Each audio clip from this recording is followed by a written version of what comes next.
so that we get the good bits in case something happens, but I'll delete anything you don't want. Wow, you look so good. How are you, Scott? I'm doing great, Carmen. It's good to see you. It's good to see you too. Oh my God. Wait, I say this with respect. Have you lost a lot of weight or something? I'm going to take that part out, but. No, you don't have to take that part out. I'm constantly looking for new love, and I have lost, this is where we're going to need our phones. I've lost, since my worst bit, like it was after COVID, but I've lost 25 kilos. So that's times. I don't know. I'll put it down at the bottom. I'll put it down at the bottom when I edit, whatever it is. But you look amazing. Thank you. So do you. Let me just tell everyone before we start. Hi, everyone. Welcome to All About the Joy. I'm Carmen Lisa, your host. This is my friend, Scott MacLeod. We've known each other. I'm not going to say how long, but since grade school. Grade school, Blessed Sacrament School. And I mean, how old were we're not going to do age. No, but I mean, when you start grammar school, that's what we called it. It was grammar school, not primary, right? No. Yeah, we were like I went to Blessed Sac, and just to be clear, because people get confused with Blessed Sac in Cambridge, which I also was a part of in a different situation. But this is Blessed Sacrament in Jamaica Plain in Boston, Massachusetts. And I started there in the second grade. And I think you and I were in the same class in second grade, right? Yeah. I don't remember who the teacher was, because I started out with Doctor. Wait, it wasn't Bernanzani? When was he teacher? I don't know. He was fifth year. So he was fifth year. I don't know. I know Miss Theophilus was third grade. Oh, yeah. No, I think. Or Mr. Grebos. I remember the names, but I don't remember when he taught us. Mr. Grebos was fifth year. No, so weird. Anyway. Okay, so let me just tell everyone, because first of all, I want to apologize. I suck at this so much, but I didn't know it was your birthday. I'm so sorry. Happy belated birthday, right? December 29th. Yes. Thank you. Thank you very much. I'm so sorry. I'm glad it's not showing, so, you know. Oh, God, no. We look fabulous, Scott. Don't worry about it. We're gorgeous. So I should tell everyone that it's early morning for me. It's late at night for you. You are in Spain. Yes. You've lived there for how long now? I turned 59, and that marked my 30th anniversary. That was my arrival. I arrived in Spain on my birthday on Yeah, dude, we are so cutting that out because you just aged me by accident. Like, hell to the no. All right, so I'm not 59. Right. Wait, I was much younger when I started. Or I was much older. I don't know what the right thing is. How do I hide that? It's all right. I'm embracing it. I'm not 59 now, but I refuse.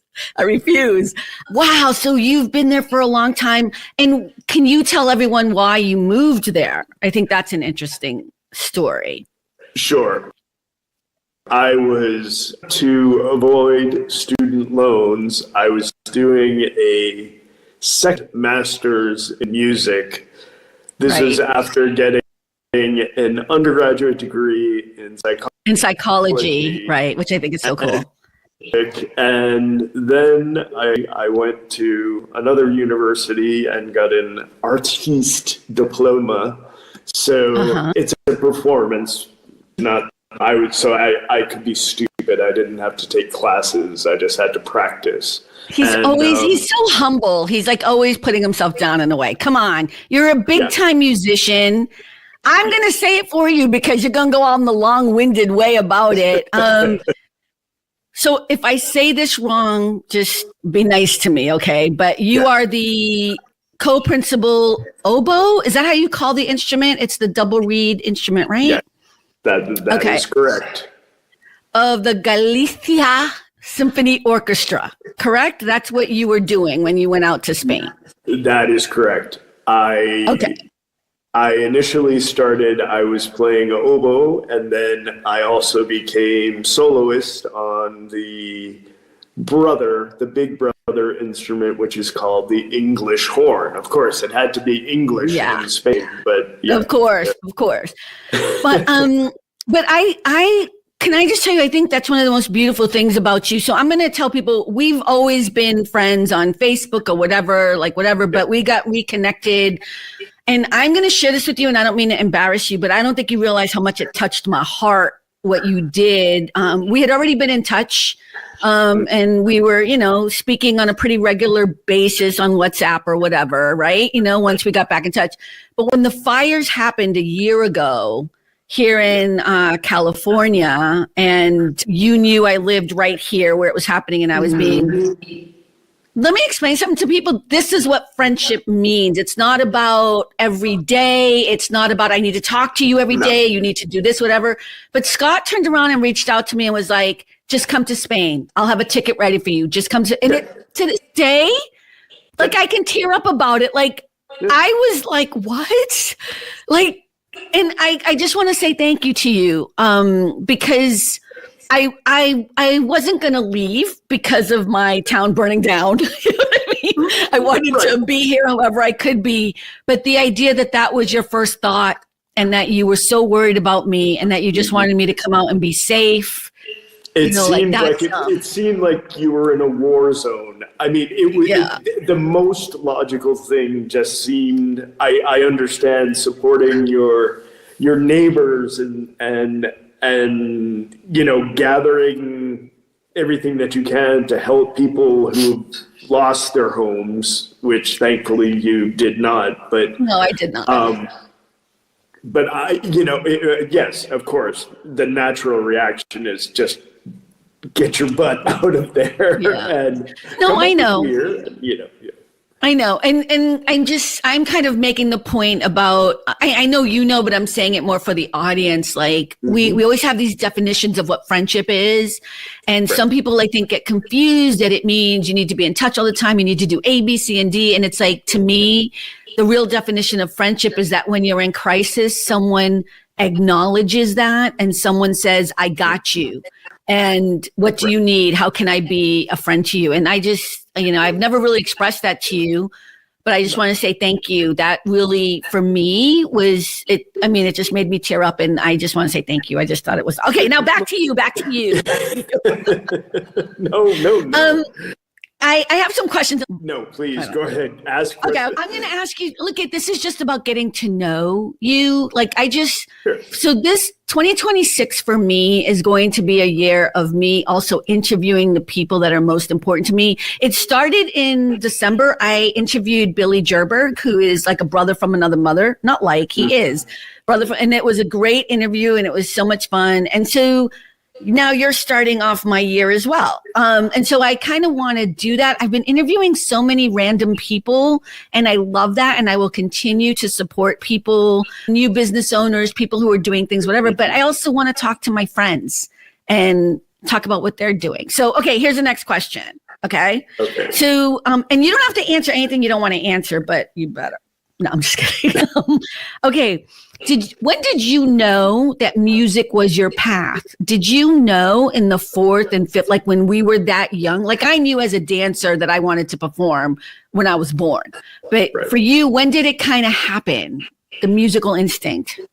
I had no, in our primary school, the music education was null. I mean, there was absolutely nothing. I remember the nuns trying to teach us every good boy deserves fudge or something, whatever. Yeah, some stupid thing. Yeah.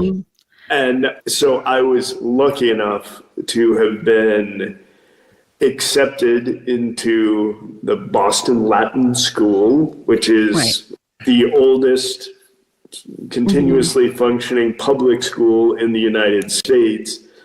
And the first week, Wow. They brought in musicians, they brought in Of course they a did. group, and then they said, okay, you have to choose an instrument, but at some point you're, 12, 13 years old, and you're playing with seniors in a band. But didn't start the oboe until I was 16. And in Boston Latin, I was playing clarinet. I was playing bass clarinet. I was sax in a jazz band. I know jazz, and I still couldn't. I mean, people had to write my solos, but I had no idea. So wow, I love that whole journey, though, because I'm always fascinated by the choices we make that meet us, that connect us with the right people, that then move us to the next space. And it's so interesting that you said Blessed Sacrament didn't have music. Of course, it didn't even have gym. We didn't have a gym class. We didn't have really anything at Blessed. I mean, there's no offense. It was a private Catholic school, but it really only focused on really religion, basic math, and basic English. I don't think I'm not trying to diss it. I'm just saying it really didn't cover a lot of the things, but it was in a poor neighborhood and a working class neighborhood and whatever. It was what it was, and it was better than some of the other places some of us could have ended up at. But I remember you, me, and Theodora. It was kind of like the three of us were really good friends for a while there. But I think it was me and Theodora, and then you and Theodora.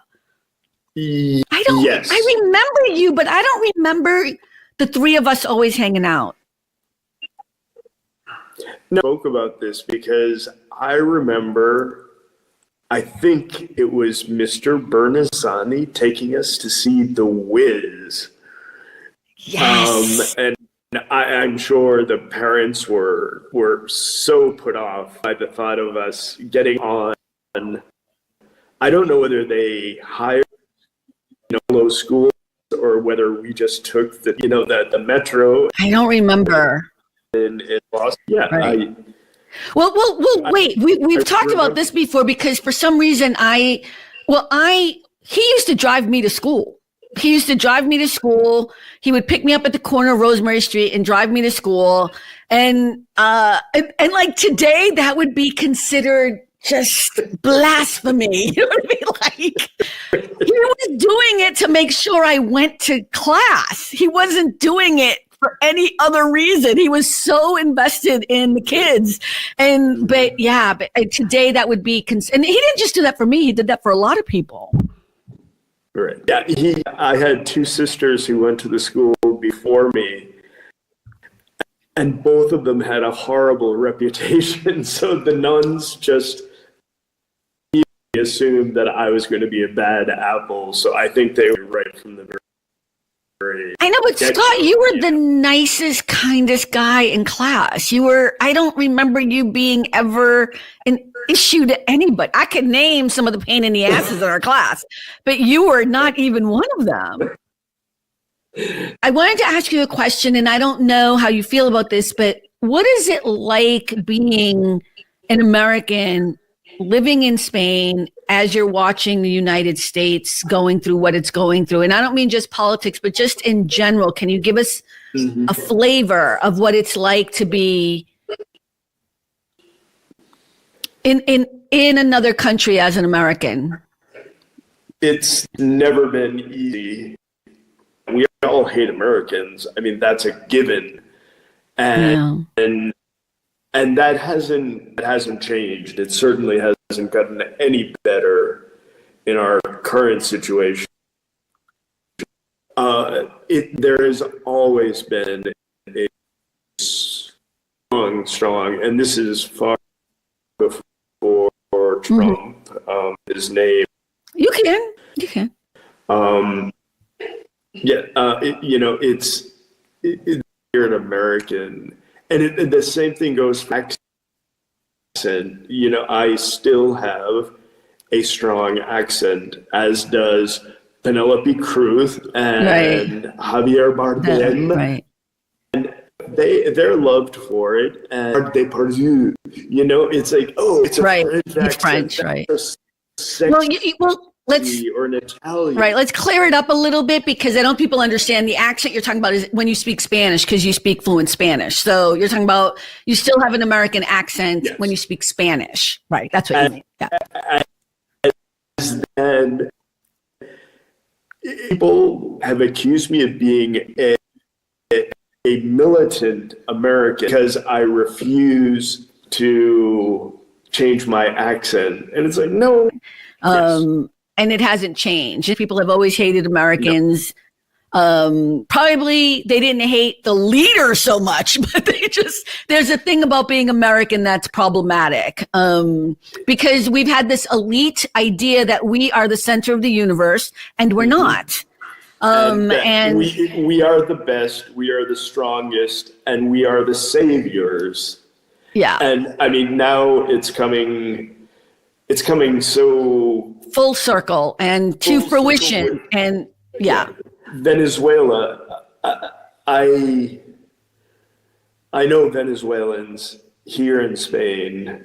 Me too, yeah. Who have lived here, and the ones who managed to get out of Venezuela are actually happy with the situation. But once again, without getting too political, you can't remove a figurehead and not have a replacement plan in place. Right. And they replace him with his second. Right.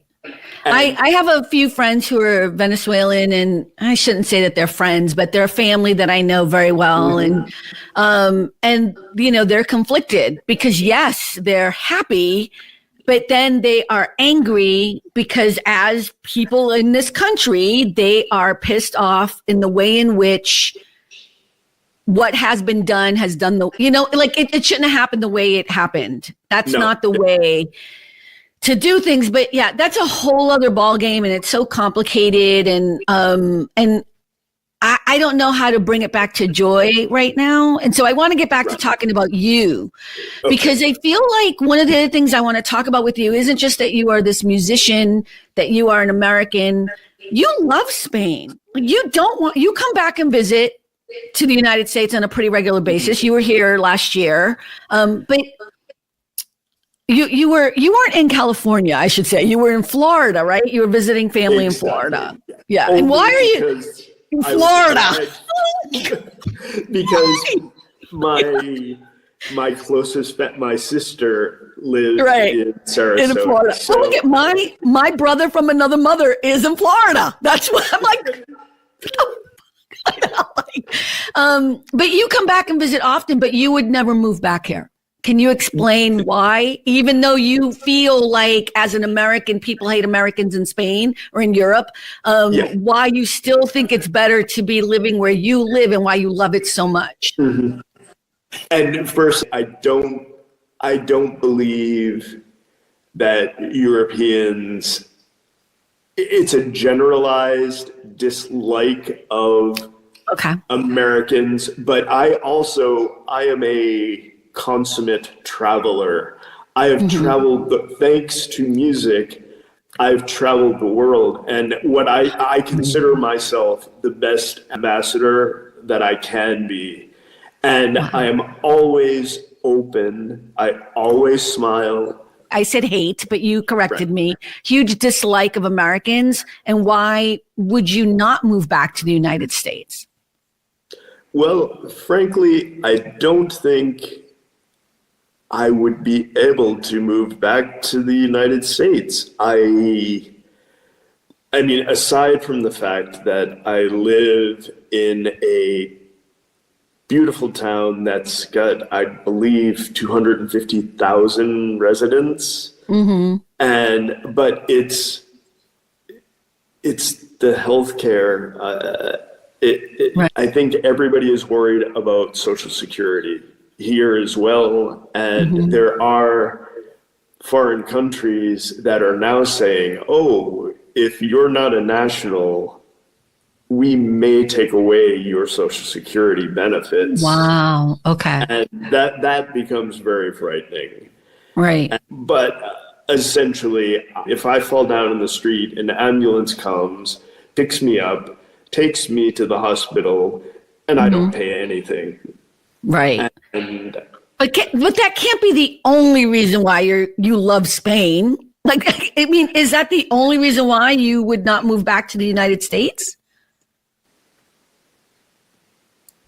no. I guess the question is, why do you love Spain? You're not like, sorry. why do you love Spain? Like, I love paella and I love octopus.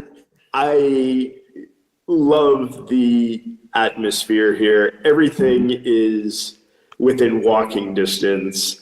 Public transport isn't great. Like, for example, I'm essentially below sea level, so there's no subway here. Right. And so everything it's buses but the cost of living, sure, it's seen large increases, but in general, you have that old neighborhood feeling. Yeah. Everybody talks about their barrio and their hood, and that still exists. And you see people, and in each, you can walk maybe 3 city blocks, and there will be a cafeteria. That's all right. Like a diner, a restaurant. A diner, yes. A restaurant, yeah. Now, when did people start saying bodegas? But it's always been a New York thing. Bodegas are a normal thing, but that's more like a grocery store, right? Like a bodega is more like a grocery store, yeah. But for us, I mean, a bodega is more like a wine cellar, right, fancy restaurant. But I remember, it seems to me in the past couple of years, I've started hearing it's like, oh yeah, you'll hear it on a police show, they're down at the local bodega. It's like, what? Yeah, that's a New York thing. That's really a New York thing, because I've known that forever. But it always seems more like a kind of grocery store, community, neighborhood area. You know what I mean? But in Spain, that's not what a bodega is, right? So no, it's definitely not. No. But in general, there's the level of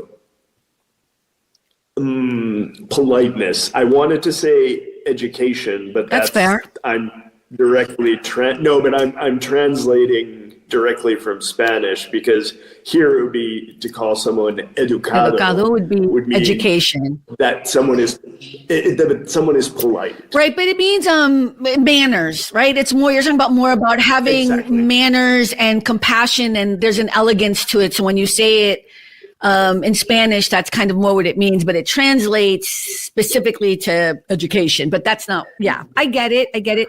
I think there's a small town feel for what you're talking about. There's still this idea that your neighbors and people matter. That's not to dismiss the United States, but we've become harsher and crueler. There's a sense that we're harsher and crueler to each other, and that even disasters, I mean, like the fire, where what I was talking about earlier, we were all hands on deck, but then there were people in government, people in other states who were the cruelty, the nastiness, it's our own fault kind of thing has become something. Using it for political yes. device. And that's kind of stopped. And a lot of my friends who live in other countries say kind of the same thing you're saying, which is there's always been this idea that Americans feel that they're very elitist. They think they're better than everybody else, blah, blah, blah, all the stuff. But more importantly, that there's a lack of manners. There's a lack of, like, they can always tell when American is in their country because we're loud. We're self-absorbed. We don't have the right manners. I've heard this so many times.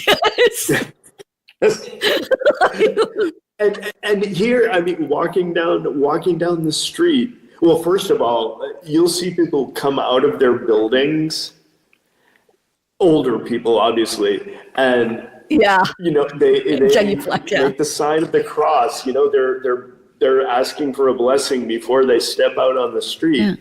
But walking down the street, everyone says good day, Yeah. good morning, In Spanish, buenos right, dias, yeah, and people on, I take one bus and I know everybody right. who takes that That's bus. very old school And, here. Yeah. Exactly. And you'll see somebody and go, oh my God, did you fall? Did you, Right. what happened? It's like, why do you have And look, crutches? before I get a million emails, not a million, but before I get the few people that are always emailing me something bad about whatever show they continue to watch, we're not saying every single place, nook and cranny in the United States, because the United States is huge. You're in the northwest corner of Spain, right? Northwest? Exactly. And so for me, it takes a good hour and a half to get to Barcelona. And that's just airtime, not airport. Oh, look, I think all Americans should travel overseas. I do. But one of the things I hate about people in other countries is they act as if that's a big deal, that they get on a flight and go to another country that is right next to them. You know what I mean? That's what we do here too. Right. And I really do think there's a different culture between me in California and me visiting Texas. Or Florida. Or Canada, if you could be so lucky as to I go love to Canada. I love Canada. Buy some medication there, whatever you need. You know what? I think if I were to move to live anywhere, seriously, it would probably be Canada, because it's the most not like the United States, and yet the most kind of sort of a little bit like the United States. You know what I mean? Like, I think, but yeah, I'm not coming Canada. Don't worry. I know you don't want any of us there either. They're like, nobody wants us in their countries now. That's the sad part. Yeah. Right. All right, let's go back. Go ahead. Oh, can I interject one thing that I loved when Europeans got so mad at the United States when we started to make immigration more difficult, that we were closing borders, that we were making it more difficult to get green cards. Meanwhile, when the European community was created, it was to allow free travel amongst all of the nations that were included in that European community. Right. Now, there's the economic community and there's the social community, which are distinct. But after 1-2 years, Switzerland closed their borders to Spanish immigrants or Spanish persons, right? You could not go there. Technically, I should be able to live and work anywhere in the Union. Right. And they said, "Oh no, it's become burdensome." After a year, not after 360 years in the United States of having Miss Liberty there, accepting people at Ellis Island. It became very, very evident that it was not working. Why do you think it's true that immigration has become such a problem all over the world? It's such a weird, I think it's a very weird problem, actually. But why do you think that that's become such a thing now? I think it's dreams. I think it's the search for joy. People are hoping that there's something better. In the next, I didn't make it here. I couldn't make it in Italy, let's say. The people were too close. They didn't want to I couldn't make friends. I couldn't get a job, and the bureaucracy was too difficult. But I think so many people are traveling and just hoping to find joy, to find some place where they can fit in, and feel safe, and feel that neighborhood, which you're not going to feel.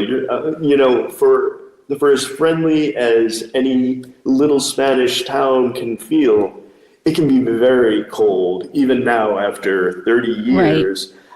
Do you know what it's like to walk down the street and, I mean, have people come up to me, hug me, because I was this known figure. People would go to see the orchestra, and they would recognize me, and they knew my name, even though it's a totally impossible name to pronounce. But I remember I was going to be a soloist in front of the orchestra. And of course, I was taking a bus and, I was wearing street clothes.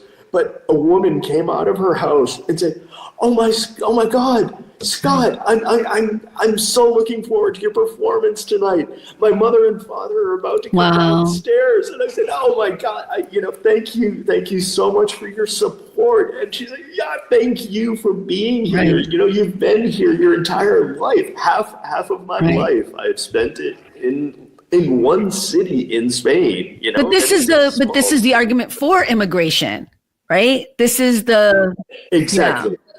Yeah. But it's the question of foreigners not being welcomed is a very different issue. I wonder what it's about, though, right? I wonder why all over the world there is this hatred or this not wanting of immigrants into a country. I mean, even here, in the United States, it's based on immigrants. I mean, and we're learning the hard way, but it's kind of like, I don't know where along the way. I understand there could be possibly a financial burden, but there's only a financial burden when you have immigrants come in, when you haven't set up a system so that it's not. Like here in the United States, especially here in California, you see it brilliantly. Most of our farm workers who feed most of our country are people who are not here under a correct status. But why is that? It's because the corporations who own these farms and own all of these industries are not hiring people who are of correct status. Like, it's a weird game that is played. So we punish the people who are doing the work, but not the corporations who funnel people in and pay them low wages, give them no status, do not help them at all. We exploit them. So it's a weird thing to say it's economics. We don't want all these people coming into our country and taking. Yes, you do. Because if you did, you would set it up right. Right. Or there wouldn't be jobs to be had. There would be American citizens doing those jobs if they were under good conditions. And if they were being paid a decent, hey, I'd be happy. Not that I think I could do it because I know that's hard work, but if you want to pay me $75 an hour to work on a farm, I'll do it. Sure. But they're not going to pay that per hour. You know what I mean? Although it probably should be that kind of money. You know what I mean? And you're not going to be living in a shack with 15 other people. Right. Okay, we were off by two. Yeah, but I mean, but I think that's probably the problem, kind of in a very simplistic way, all over the world, is that I don't know why everyone has this weird thing about it's just only our kind, only us can live here, only if you're really from here, born here, and whatever it is, and nobody else can come in. I think that's making for a really horrible, horrible world. Right. I want the diversity. I want the difference. Like, I love that you're in Spain. I love it. I think it's kind of cool, especially knowing how we grew up, and how it started. That's what's amazing to me is that, I had this drive to explore. Mm-hmm. And I think, my father was in the military. I mean, he was voluntary. My eldest sister was also voluntary. Mm-hmm. She enlisted in military service, and to broaden your horizons, to see something different. But I miss I miss Doyle's in Boston, and it's closed. And It is. I was just going to tell you. I'm so glad you knew. I was just going to say, like, do you know it's closed? Yes. I'm so glad you said that you knew that. Yeah, I want to ask you a question. What do you think has changed you the most in your journey living in Spain? Because I know the move itself changed you.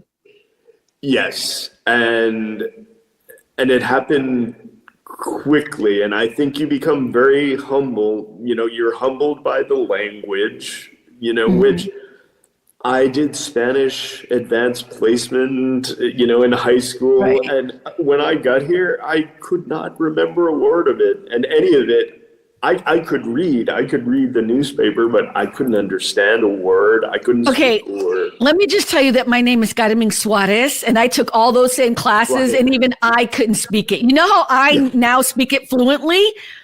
Seriously, I mean, that's how bad our school was. Well, my school was. I don't know about you, but I came to Los Angeles 30 years ago, and I forced myself to speak to everybody in Spanish, and it's very todos los mexicanos, you know what I mean? So it's great to have these conversations because that's how you learn it and speak it. So I always knew it in my head, but my vocabulary was not that big at all. And so, yeah. But now you're on point.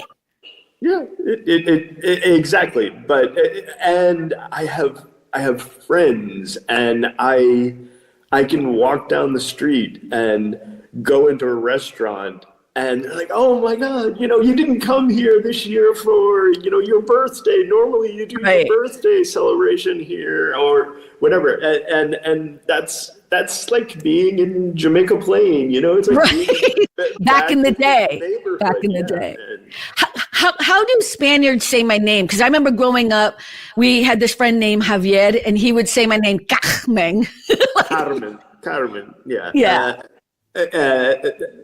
Carmencita. No.